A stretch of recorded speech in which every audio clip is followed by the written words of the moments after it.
People on both sides of the aisle want action. So all that is left is the will and the courage to act.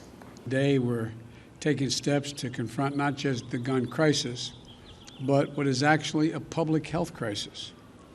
Nothing I'm about to recommend in any way impinges on the Second Amendment. They're phony arguments suggesting that these are Second Amendment rights at stake from what we're talking about.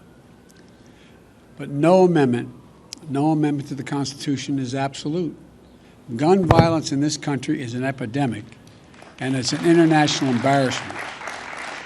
I asked the Attorney General and his team to identify for me immediate, concrete actions I could take now without having to go through the Congress.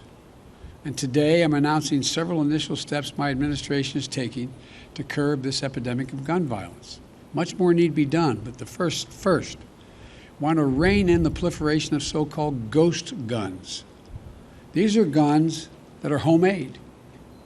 During my campaign for president, I wanted to make it easier for states to adopt extreme risk protection order laws. They're also called red flag laws.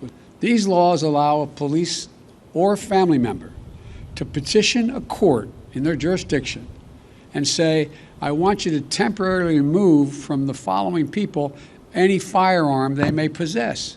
To close what's known as the Charleston loophole. Like people here, I spent time down at that church in Charleston. If the FBI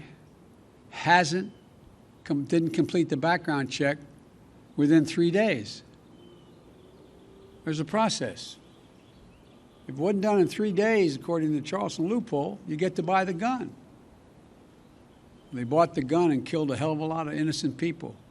Reauthorize the Violence Against Women Act, which is so-called close the boyfriend and stalking loopholes to keep guns out of the hands of people found by a court to be an abuser and continuing threat. The idea that we have so many people dying every single day from gun violence in America is a blemish on our character as a nation. I am under no illusions about how hard it is to solve the problem of gun violence. And I know that the Department of Justice alone cannot solve the problem. It is a problem that we must all work on together in a collective effort to keep guns out of the hands of criminals and save lives.